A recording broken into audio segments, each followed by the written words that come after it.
গণ অভ্যুত্থানে যে রাষ্ট্র কায়েম হয়েছে সেই রাষ্ট্রের উপদেষ্টা মণ্ডলী সদস্য এমন একটা কুলাঙ্গার হবে, এটা বাংলাদেশের মুসলমান কোনোদিন মানতে পারবেন না। কথা বলতে হবে, ঠিক কি না? কোথাকার কোন সলিমুদ্দিন, নাম তার ফারুকি, মুস্তফা ফারুকি, নাট্যকার, নাটক বানায়, সিনেমা বানায় এবং নাটক সিনেমার মধ্যে সুকৌশলে ইসলামের বিরোধিতা করে। হেফাজতে ইসলামের মোহতারাম সম্মানিত আমির যিনি ছিলেন শাইখুল ইসলাম আল্লামা শাহ আহমদ শফি রহমাতুল্লাহি আলাইহি নব্বারাল্লাহু মারকাদাহু ওয়া জাআলাল জান্নাতা মাসওয়াহু, সকলেই বলেন আল্লাহুম্মা আমিন।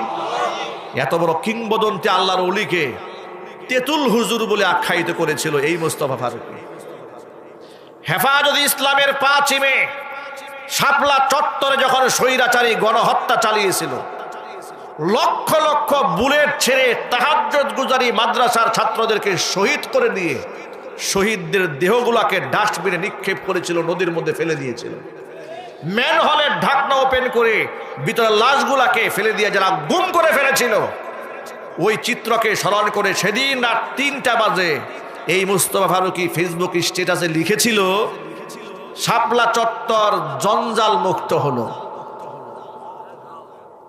আপনি আন্দাজ করতে পারেন যে আলেমদের প্রতি এই কুলাঙ্গারের বিদ্বেষ কত মারাত্মক। আপনি ভাবতে পারেন এদেশের ইসলাম ধ্বংস করার জন্য তার কত হাত রয়েছে। নিজের স্ত্রীকে দিয়া পরপুরুষের মনোরঞ্জন করে সিনেমা বানায়, এইরকম ব্যক্তিত্বহীন নির্লজ্জ বউকে দিয়া দেহ ব্যবসা করিয়া পয়সা ইনকাম করে। জুলাই আগস্টের বিপ্লবে এদের কোনো অবদান নাই, বরং এদের অবদান হচ্ছে বিগত 16 বছরে স্বৈরাচারীর পদলেহন করে, এমনকি মুজিববাদীকে লালন করে তারা ক্ষমতার সমস্ত স্বাদকে তারা সাধন করেছে এবং কাফের বেঈমানদের গোলামি করেছে। গণ অভ্যুত্থানে যে রাষ্ট্র কায়েম হয়েছে সেই রাষ্ট্রের উপদেষ্টা মণ্ডলী সদস্য এমন একটা কুলাঙ্গার হবে, এটা বাংলাদেশের মুসলমান কোনোদিন মানতে পারবেন না। কথা বলতে হবে, ঠিক কি না?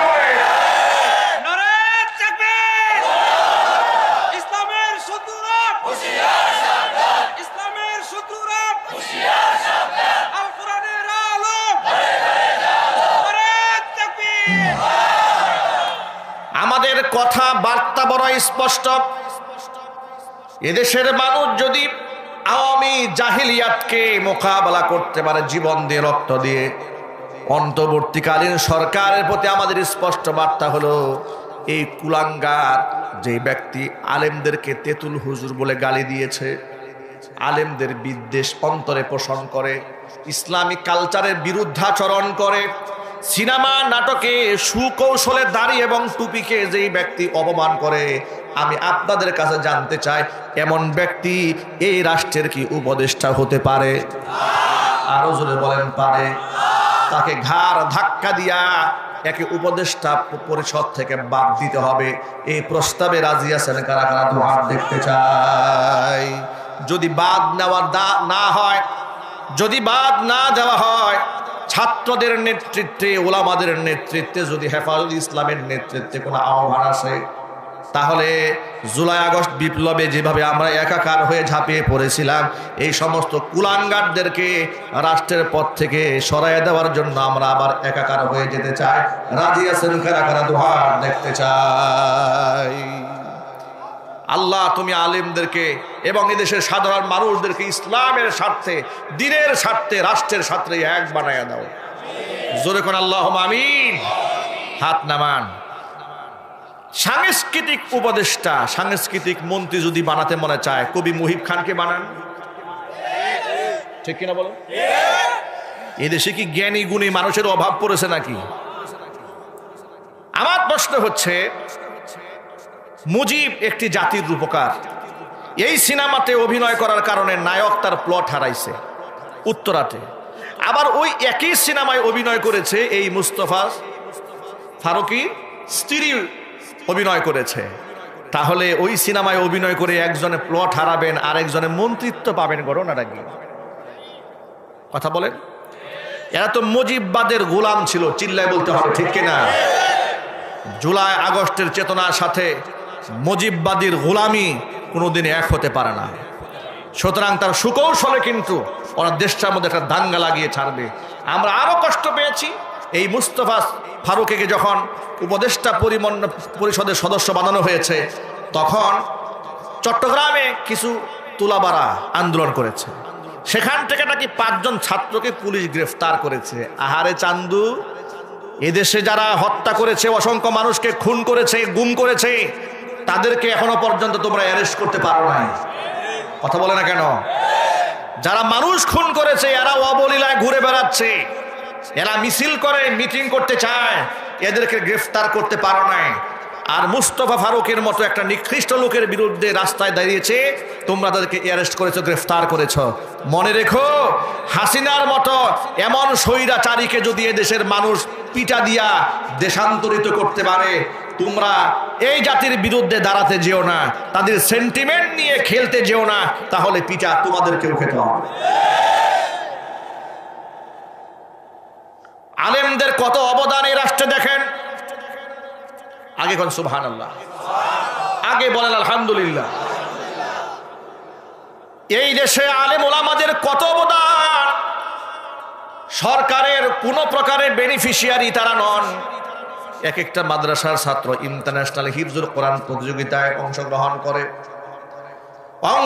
করার পরে তারা সেই কম্পিটিশনে অংশগ্রহণ করে দুবাইয়ের মাটিতে দাঁড়িয়ে, কাতারের মাটিতে দাঁড়িয়ে, সৌদি আরবের মাটিতে দাঁড়িয়ে, তুরস্কের মাটিতে দাঁড়িয়ে, যে মক্কাতুল মুকাররমাতে আল্লাহর কোরআন নাজিল হয়েছে, সেই দেশের সন্তানদের সাথে মুসাবাকা করে, কম্পিটিশন করে গরিব মায়ের সন্তানরা কোরআন প্রতিযোগিতায় ফার্স্ট হয়ে যায়।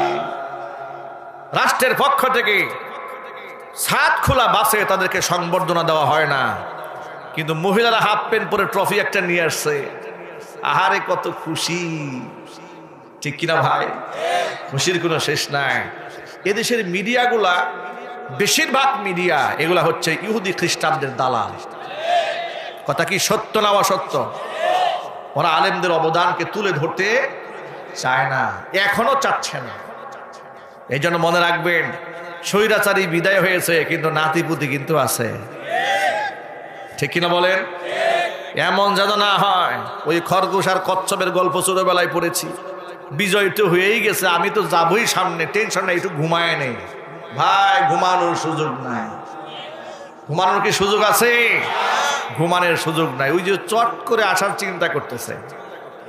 কথা বলে না কেন? আপনাদের প্রস্তুত থাকার দরকার আছে না নাই? আপনারা কি প্রস্তুত আছেন? তো আমরা বলি, আপা আপনার চট করে আসার কোনো দরকার নাই। আমরা আপনাকে স্যালিউট দিয়ে একেবারে সুস্বাগত জানিয়ে বরণ করার জন্য 18 কোটি মানুষ প্রস্তুত হয়ে বসে আছে। কবে আসবেন খালি বলেন, একেবারে সুদাই এয়ারপোর্টে চলে যায়। আপনাকে একটু বরণ করে নিয়ে এসে ট্রাইব্যুনালে দাঁড় করাই দিয়ে ঝুলাই দিই। এদেশের মানুষের বহুত স্বপ্ন, আপনার ঝুলাবার দৃশ্যটা দেখবে তারা। এটা মানুষের জীবনের বহুত স্বপ্ন। 5ই মে রাতের বেলায় গণহত্যা চালিয়েছিলেন আপনি, আবার সংসদে দাঁড়িয়ে বলেছিলেন হেফাজত ইসলামের লোকেরা গায়ে রং মেখে নাটক করেছে। আপনি এই উপহার শহীদদের রক্তের সাথে করেছেন, করা হয় নাই? জোরে বলেন। তার বিচার হবে ইনশাআল্লাহ। এই যে কত আলেম ওলামা, এই যে আপনাদের কালিয়াকৈর উপজেলা ইমাম পরিষদের সভাপতি, আলেম ওলামা পরিষদের সভাপতি, তার বিরুদ্ধে মামলা হয় নাই? জেল খাটে নাই উনি? ভাই সহ জেল খাটছে। মধুপুরের পীর সাহেব বৃদ্ধ সিংহ, আল্লাহু আকবার বলেন, 4টা ছেলে, 4টাকেই গ্রেফতার করে ফেলেছে। বয়স্ক মানুষ গুলি করে তার শরীরটাকে ঝাঁঝরা করে দিয়েছে। গতকালকে তার মেয়ের জামাতার সাথে আমার দেখা হয়েছিল, একটা মাত্র মেয়ের জামাই। সে বলে, হুজুর কি বলবো দুঃখের কথা, আমি তার মেয়ের জামাই হয়েছি, এই অপরাধ আমার।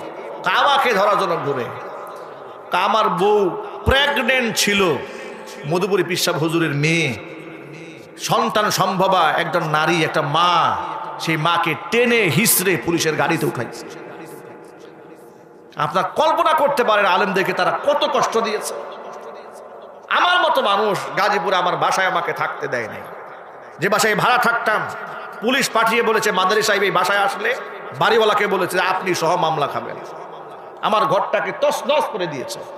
আমাকে বুটবাজার কেন্দ্রীয় মসজিদে এত বছর নামাজ পড়িয়েছি, সারা অঞ্চল থেকে লোকেরা ভিড় জমাইছে মসজিদে। বিদায় নেওয়ার জন্য একটা জুমাই খুতবা বিদায়ের জন্য চেয়েছিলাম, সেই সুযোগটা আমাকে দেয় নাই। তারা বলেছে যে না, আপনি বিদায় নিতে গেলে একটা হাঙ্গামা হয়ে যাবে, বিদায় নিতে দেওয়া হবে না, নামাজে ঢুকলে গ্রেফতার, আপনি যেতে পারবেন না মসজিদে, রেড অ্যালার্ট দিয়ে দিয়েছে। আপনার কল্পনা করতে পারেন আমাদের শারীরিকভাবে মানসিকভাবে আমাদের উপর, আমাদের পরিবারের উপর কেমন টর্চারটা তারা করেছে। কি অপরাধ করেছিলাম আমরা? চুরি ডাকাতি করেছিলাম, জেনা বদমাশি করেছিলাম, রাষ্ট্রের টাকা বিদেশে পাচার করেছিলাম। 16 বছরে 93 বিলিয়ন মার্কিন ডলার যারা পাচার করেছে তাদের মধ্যে কি আমরা ছিলাম? চিল্লাই বলেছিলাম। তাদের মধ্যে যারা ছিল সব লেজ গুটিয়ে পালিয়েছে। দেশপ্রেমিকরা পালায় না, দেশপ্রেমিকরা ফাঁসির কাস্টে ঝুলতে জানে, মরতে জানে, কিন্তু পালাতে জানে না। যারা পালায় আল্লাহর কসম তারা দেশপ্রেমিক নয়, তারা রাষ্ট্রের শত্রু, এদেশের মুসলমানদের শত্রু। কথা বলে ঠিক কিনা? ওরা আমাদেরকে তিল তিল করে কষ্ট দিয়েছে।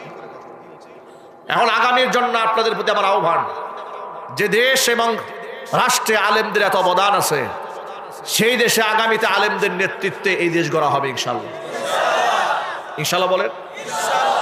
আগামী থেকে কোনো বেনামাজির কাছে গিয়ে মাহফিলের পারমিশন চাওয়া হবে না।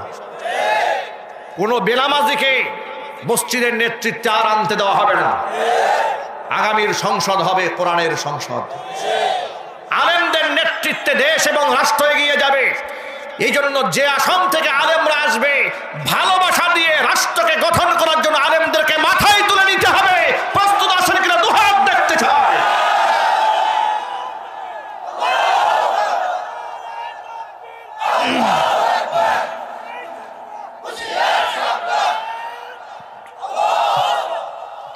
ইসলাম যেখানে ওদের অ্যালার্জি সেখানে, মুসলিম শব্দ যেখানে ওদের অ্যালার্জি সেখানে, দাড়ি টুপি যেখানে ওদের অ্যালার্জি সেখানে।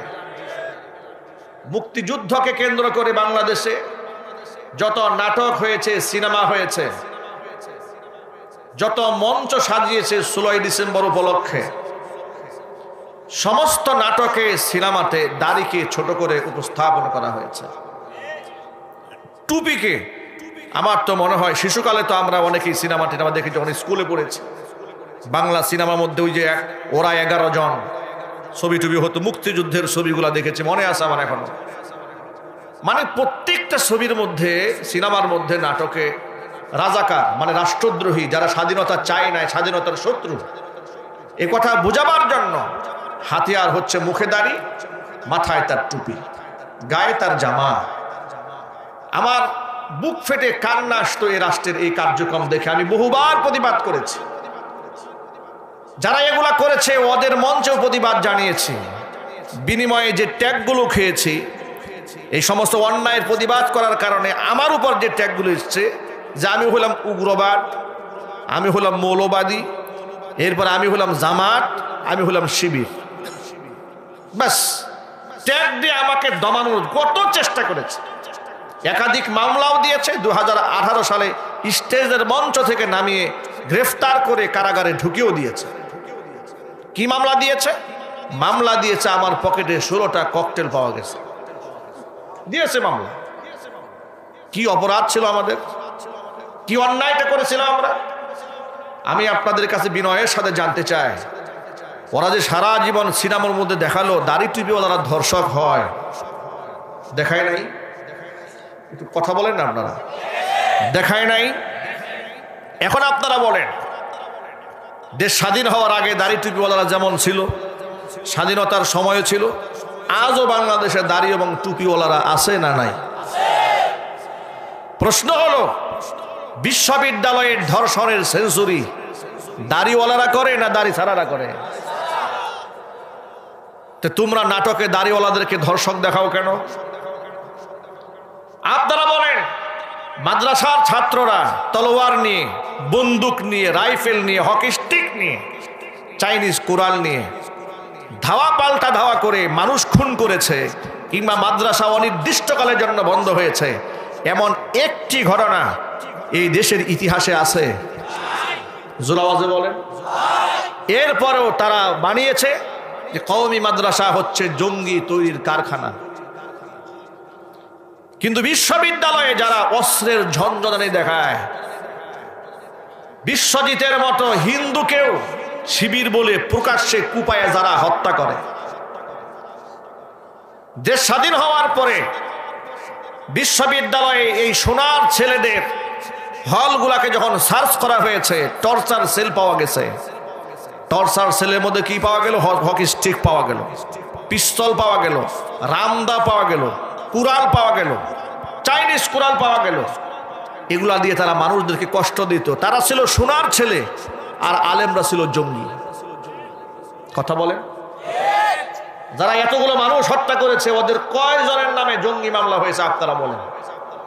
কিন্তু কত দাড়ি টুপিওয়ালাদেরকে জঙ্গি বলে মিথ্যা মামলা দিয়ে বছরের পর বছর কারারুদ্ধ করে রেখেছে, তার হিসাব একমাত্র আল্লাহ পাকই ভালো জানেন। কত আলেমকে তারা গুম করেছে, খুন করেছে, ফাঁসির কাস্টে ঝুলিয়ে হত্যা করেছে। জুড়ে বলতে হবে, ঠিক কিনা বলে? আলেমদেরকে রাষ্ট্রের শত্রু বানিয়ে দিয়েছিল। বাংলাদেশের শ্রেষ্ঠতম 116 জন আলেমের নামের তালিকা বানানো হয়েছিল সাবেক বিচারপতি কালামানিকের নেতৃত্বে।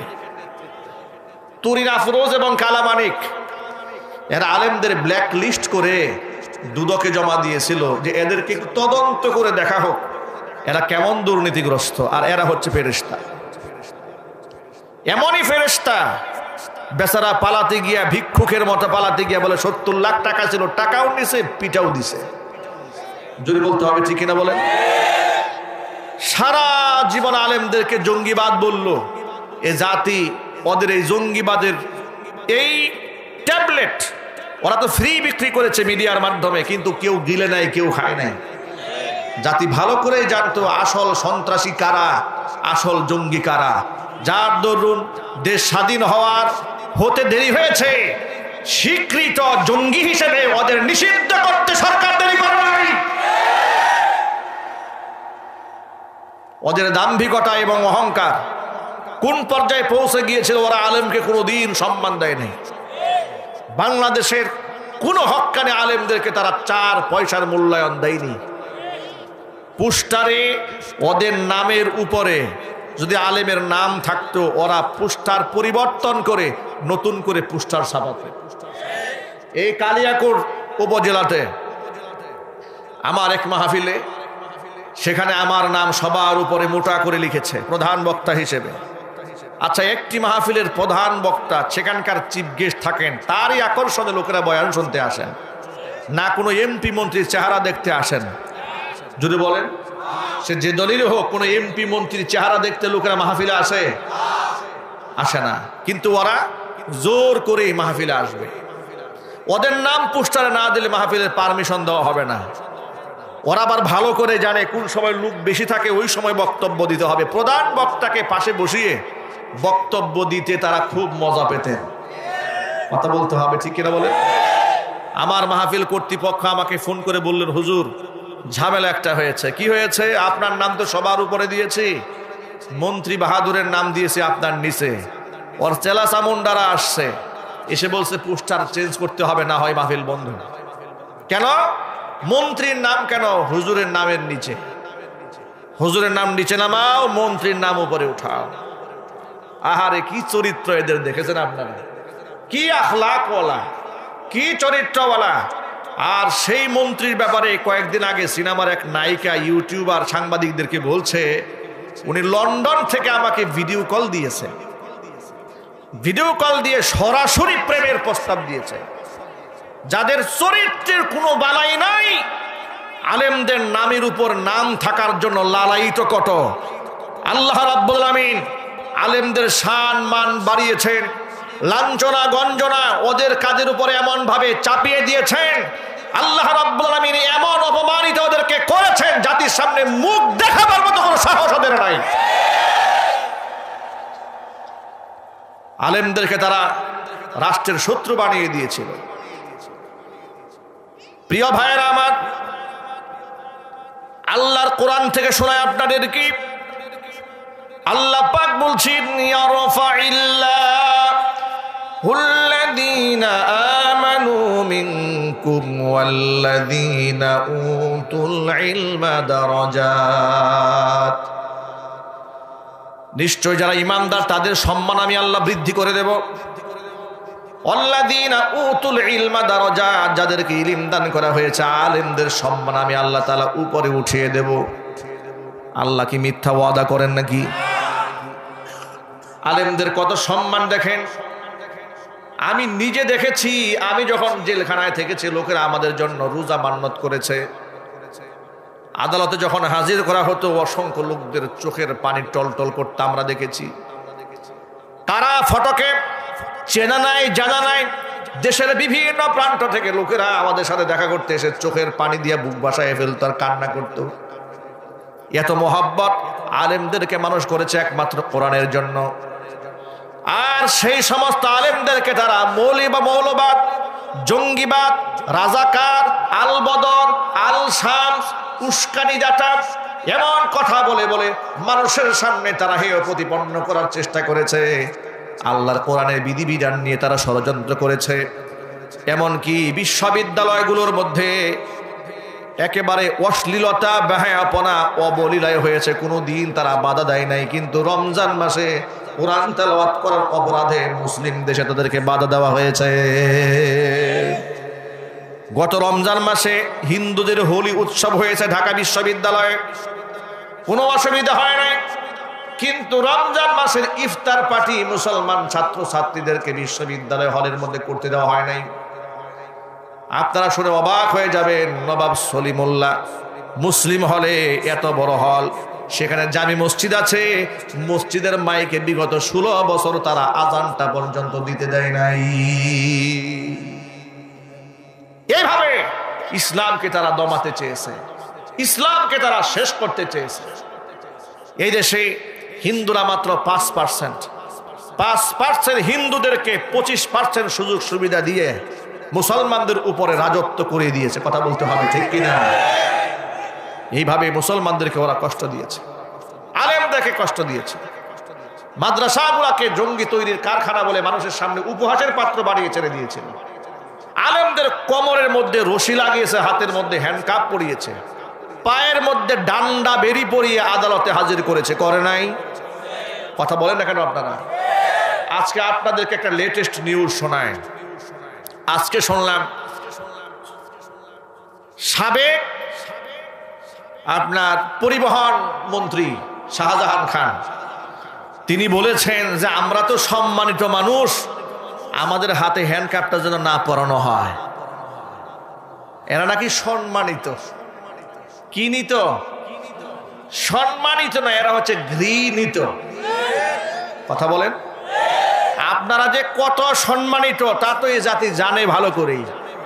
সে বলেছে আমি এতবারের এমপি, আমাদেরকে হেনস্থা করা হচ্ছে, হাতে হ্যান্ডকাপ লাগিয়ে আমাদেরকে অসম্মান করা হচ্ছে।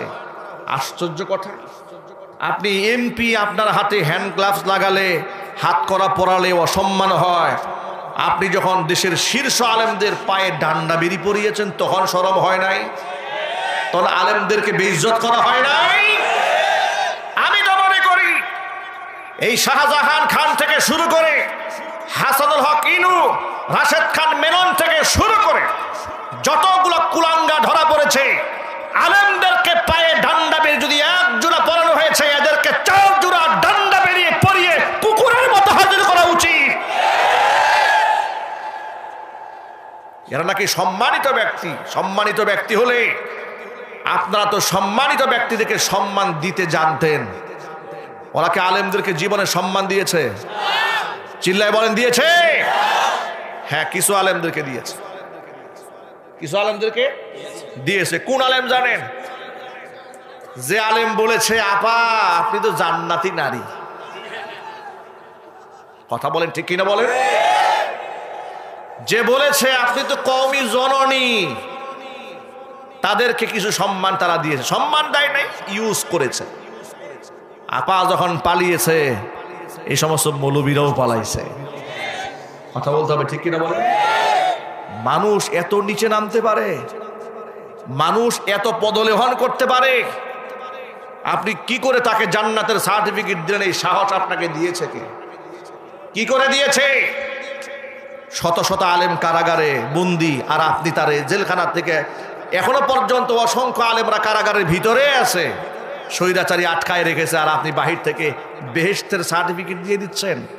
কি বাইতুল মোকাররমে খতিব হওয়ার জন্য? যে মৌলবী শেখ হাসিনারে জান্নাতের সার্টিফিকেট দিয়েছে, ওই মৌলবী বাইতুল মোকাররমের খতিব তো দূরের কথা, গ্রামের মসজিদের খাদেম হওয়ার যোগ্যতা রাখেন না। এগুলো চাটুকার দালাল। কথা বলেন। এরা জীবনেও জেল খাটে নাই, জীবনেও জরিমানা দেয় নাই। মনে রাখবেন, হক্কানি আলেমরা জেল খেটেছে আল্লাহর কোরআনের জন্য, ইসলামের জন্য। কথা বলেন, ঠিক কিনা বলেন? এই যে আজকে বাচ্চারা এখানে জানাজার নামাজের দৃশ্য দেখিয়েছে, আল্লাহু আকবার।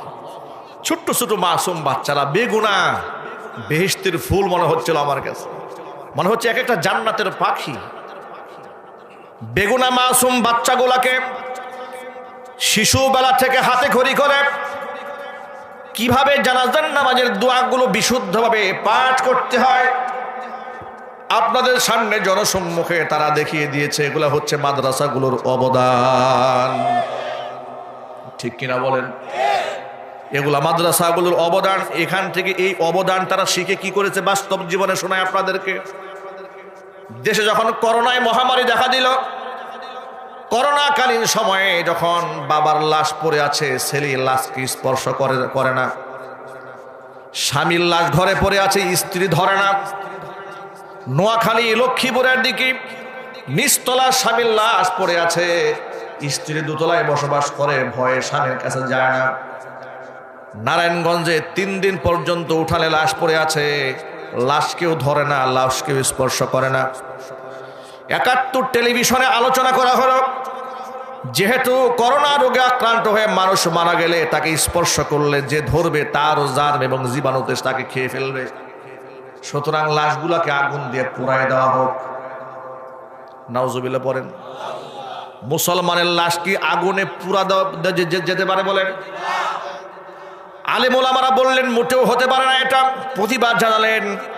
করোনা রোগে আক্রান্ত লাশগুলাকে তোমরা নাও যদি ধরো, নাও যদি ছও, নাও যদি স্পর্শ করো, গোসল তোমরা নাও করাও, আমাদেরকে বলো, আমরা আলেমরা জীবনের ঝুঁকি নিয়ে তাদেরকে গোসল করাবো, কাফন পরাবো। ওলামারা ওই সময়ের দায়িত্ব নিয়ে জীবনের ঝুঁকি নিয়ে গোসল করিয়েছে, কাফন পরিয়েছে, কবরে মাদফুন করেছে। আল্লাহর কসম করে বলি, একজন আলেমও যারা মানুষের সেবায় আত্মনিয়োগ করেছিলেন কোনো আক্রান্ত হয় নাই। তাহলে এমন ক্রাইসিস মোমেন্টে জাতির পাশে কারা দাঁড়িয়েছে জোরে বলেন? না শাহরিয়ার কবিরা দাঁড়িয়েছিল? কারা দাঁড়িয়েছিল বলেন? আলেমরাই দাঁড়িয়েছিল। কিছুদিন আগে নোয়াখালী, লক্ষ্মীপুর, কুমিল্লা পুরা বন্যায় যখন প্লাবিত হয়ে গেল, হঠাৎ করে পানি এসেছে, আমাদের বন্ধু নামক চরম শত্রু ভারত যখন পানি ছেড়ে দিল, কারণ ভারতের মতো বন্ধু যারা আছে পৃথিবীতে তার শত্রু না থাকলেও চলবে, পানি ছেড়ে দিয়ে আমাদেরকে মারতে চাইল। আলেমরা রাতারাতি মসজিদ থেকে চান্দা কালেকশন করে করে গাড়ি ভরে ভরে মানুষের জন্য তারা ত্রাণ নিয়ে গেল। শুধু আলেমরা যায় নাই, অন্যান্য সংগঠনে গেছে, তাদের জন্য আমাদের দোয়া ভালোবাসা আছে। কিন্তু সমস্ত সংগঠনের লোকেরা মিলে যতটুকু মানুষের জন্য করতে পেরেছে, এক আস-সুন্নাহ ফাউন্ডেশনের নেতৃত্বে, আহমদুল্লাহর নেতৃত্বে আস-সুন্নাহ ফাউন্ডেশন তার চাইতে কয়েকশো গুণ বেশি করেছে। আলেমদের প্রতি এদেশের মানুষের ভালোবাসা নাই কে বলেছে? তোমরা আলেমদেরকে মৌলবাদ বলতে পারো, কিন্তু মানুষের হৃদয় রাজ্যের বাদশাহ হচ্ছে উলামায়ে কেরাম। যার দরুন তোমরা মরে গেলে মাইকিং করে লোক খুঁজে পাও না, আর আলেমদেরকে মারা গেলে তোমরা বাধা দিয়াও লোক ঠেকায় রাখতে পারো না। এই হচ্ছে পার্থক্য। আলেমদের অবদানটা দেখেন। আস-সুন্নাহ ফাউন্ডেশনের মাধ্যমে শেখ আহমদুল্লাহর নেতৃত্বে 100 কোটি টাকার দান পৌঁছে গেছে। সুবহানাল্লাহ বলবেন না? মানুষের বিশ্বাসের জায়গা আলেম কোথায় গিয়ে দখল করে বসে আছে? কোথায় শাহরিয়ার কবির, কোথায় শামসুদ্দিন মানিক, কোথায় বিচারপতি কালা মানিক, কোথায় তুরিন আফরুজ, কোথায় এরা, কোথায় রাশেদ খান মেনন, কোথাকার কোন বুদ্ধিজীবী, আর কোথায় একজন আলেম? সুবহানাল্লাহ বলবেন না? এ রাষ্ট্রের জন্য ওদের কি অবদান আছে? এই রাষ্ট্রের জন্য এই দেশের বুদ্ধিজীবীদের কি অবদান আছে। প্রাসঙ্গিক ছোট্ট করে একটা কথা বলি, জুলাই আগস্টের বিপ্লবেও এদেশের আলেমদের সীমাহীন ভূমিকা আছে। আলেমরা তো শুধুমাত্র জুলাই আগস্টের বিপ্লবে সামিল হয় নাই, বিগত 16টি বছর আলেমরা স্বৈরাচারীর বিরুদ্ধে বাক জিহাদের মধ্যে আত্মনিয়োগ করেছিলেন। কত শত আলেম জেল খেটেছেন, জরিমানা দিয়েছেন। কথা কি সত্য না মিথ্যা? নিশ্চয়ই সত্য। তাহলে এই স্বৈরাচারীর পতনে আলেমদের ভূমিকা আছে না নাই? আরো চিৎকার দিয়ে বলতে পারছে না নাই? বড় দুঃখ নিয়ে একটা কথা বলি, অসংখ্য আলেম ওলামা তুলাবা স্কুল কলেজ ইউনিভার্সিটির ছাত্রদের রক্তের বিনিময়ে দেশ স্বাধীন হলো এবং অন্তর্বর্তীকালীন সরকার গঠিত হয়ে গেল। সেই অন্তর্বর্তীকালীন সরকারের প্রতি এদেশের মানুষের ব্যাপক প্রত্যাশা। মানুষের এক নাম্বার প্রত্যাশা হচ্ছে, যারা পাখির মতো গুলি করে মানুষদেরকে হত্যা করেছে, প্রত্যক্ষ কিংবা পরোক্ষভাবে যারা জড়িত আছে, একটাকেও যেন ছাড় দেওয়া না হয়। দ্রুত ট্রাইব্যুনালে বিচার কার্যকর করে সবগুলাকে যেন ফাঁসির দণ্ডে ঝুলায় দেওয়া হয়। এই প্রত্যাশা আপনাদের আছে না? কার কার আছে? দু হাত দেখি তো আমি।